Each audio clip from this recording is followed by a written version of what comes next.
Take a look at the morning's newspapers. I'm joined by the broadcaster and journalist, Katrina Stewart, and the senior political correspondent at the Daily Express, Christian Calgi. Katrina, Christian, thanks both for being with us. Let's get on. We're going to go to an inside page of The Sun, page 2 here, Katrina, and this is Donald Trump's U-turn on phones. Yes. Not like Donald Trump to be a bit capricious, but he has changed his mind. Makes a decision and sticks with it, doesn't he? No, not. Usually. So in an unusual turn of events, he has scrapped the tariffs on iPhones and laptops and component parts. And these tariffs were going to be as much as 145% on these items, and there were worries that the cost of an iPhone would raise to be more than $2,000.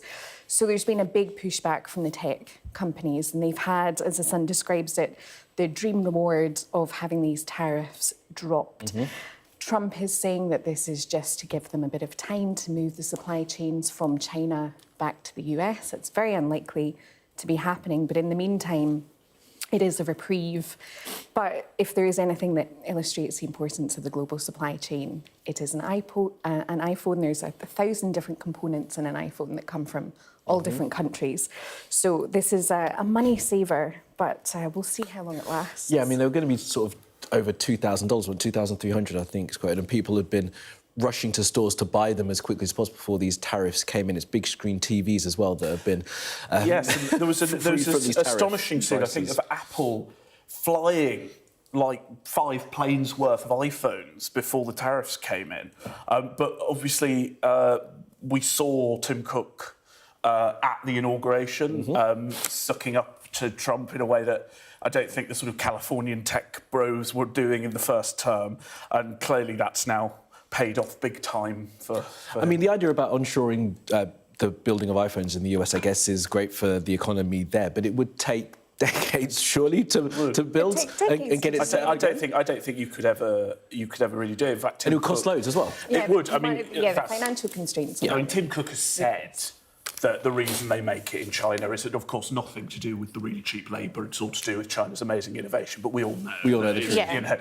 You couldn't pay American workers what they pay the Chinese. There's also a nice line in this about the relief of tariffs on certain staple items in supermarkets that the UK government is doing, and one of them is agave syrup, which means that our margarita cocktails are safe. Excellent. Going to stay at, what, £15 a cocktail? Important priorities for the Sun on Sunday. £15. Exactly. All right, Christian, talk us through this one. Revealed it is in the Mail on Sunday, and this is fascinating. Yeah, so China wants to build an enormous embassy in central London, in Tower Hamlets, near the Tower of London.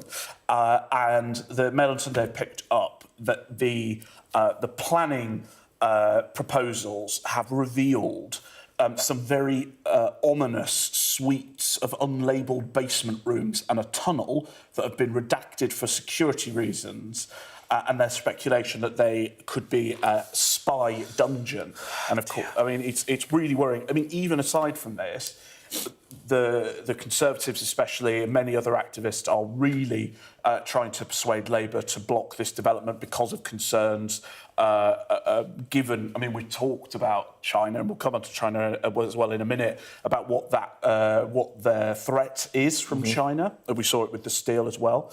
But Labour actually have revived the application. It was originally blocked by the Tories, and then Rachel Reeves and Angela Rayner, among others, have sort of dangled it as a carrot to try and get a trade deal with China.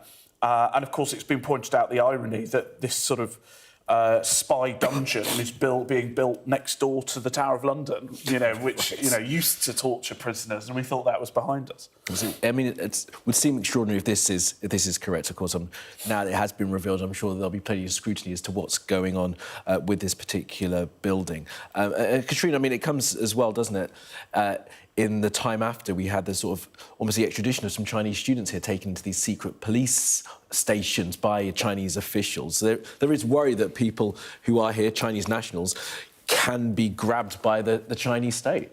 Yes, and it also comes against this wider backdrop of questions around what to do about China. There's a split in the cabinet. Yvette Cooper's Home Office, David Lammy's Foreign Office, as it's described here. want to place China on the official list of hostile states alongside Russia, but there's disputes about how to manage that. And of course, this is part of the issue with Trump and the tariffs and the trade wars. Keir Starmer is not wanting to draw that firm line with China because he's worried about global trade, he's worried about the economy. So it's difficult for them to move forward and make sort of explicit moves here because the economic situation globally is so difficult. Yeah, absolutely. I think we've had recent delegations in China, haven't we, trying to smooth over those relations, Yes. high-level government officials. So it is a balancing act again for the government. And Katrina, sticking with the Chinese theme here on the front of the Times, Lib Dem MP unable to enter Hong Kong. Yes, and these sort of issues around the relationship with China are such a theme across the papers this morning because this is the third story that we're talking about today that mentions this. But this is the Lib Dem MP Vera Hobhouse was going to Hong Kong on a family visit with her husband to visit her newborn grandson, and she wasn't allowed to enter Hong Kong. She was stopped at the airport. She could see her son. She wanted to give him a hug. That wasn't allowed. Her luggage was searched and she was taken straight back to the gate and deported from the country. She's saying that she wasn't given any explanation for why this happened, but she does sit on the Interparliamentary Alliance on China. So that's probably a bit of a hint as to the situation there. It is. That is a grouping of MPs, and we're not clear. I don't think she's on that list of sanctioned MPs like Ian Duncan Smith and some others are. No, I mean, I imagine if she was, she wouldn't have tried going. Right. But she's the first MP to have been refused entry on arrival to Hong Kong since the handover in 1997. And, I mean, just further emphasises just how China is completely ignoring the deal that was struck. And it's just very worrying. And again, obviously, this impacts one of our MPs, but I'm always thinking about the poor people in Hong Kong having to live under such an authoritarian regime. Well, as part of that deal, of course, as you know, Hong Kong officially becomes a part of China in 2047. Quite a long way to go, but we're well on that way now. All right, here you go, Christian. One that you have picked out, inside pages. Tell us, why have you picked this story, Christian? What's it all about? So, The vibe shift, Christian. yeah, A little bit. On a lighter note, civil servants have expensed Swedish dog massage courses. Such a thing exists. If such a thing exists. I thought it was going to be massaged by a Swedish dog, but apparently I don't think they can do that, I can't get it right. The courses teach participants how to give dogs a full-body 40-minute Swedish massage to help loosen sore and tight muscles and improve comfort.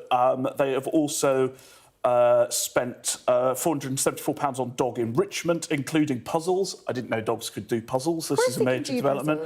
Sand pits and a jigsaw pool. puzzles? No. Well, I don't know. Are they doing? Are dogs doing Sudoku now? No, Is that? I don't know. idea what kind of puzzle Civil dogs are service doing. dogs clearly the best of the best, and obviously this is in the context of the Chancellor wanting to save a couple of billion on civil service expenditure, and there's been a big review into government-issued credit cards and all the rest. This is just the latest example of wasteful spending. Hard to argue that's the best use of public money. Well, I mean, Border Force are being absolutely bullish about this. They're saying that they make no apologies whatsoever for keeping our dogs well looked after, and anyone who wants to criticise the spending is barking up the wrong tree. Oh, perfect. And a doggy pun at the end. All right, we'll pause there and move on. Oh, sorry, we'll move on to the story that I am told that you really want to talk about here. We've got loads of time.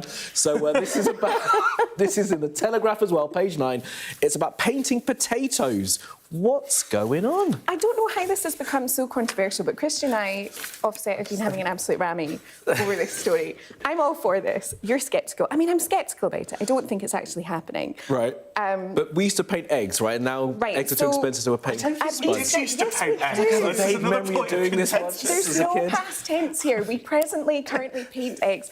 You boil them in tea to turn them brown, Right. and then you paint them, and then you roll them sometimes. You for missed example, out. in the I churchyards. clearly had a lacking childhood, but this article it We're falls going to stop apart. it there, but we'll talk. We'll talk about it. And you've got time to try it today. Katrina, Christian, thanks both for being with us. More at the top of the next hour.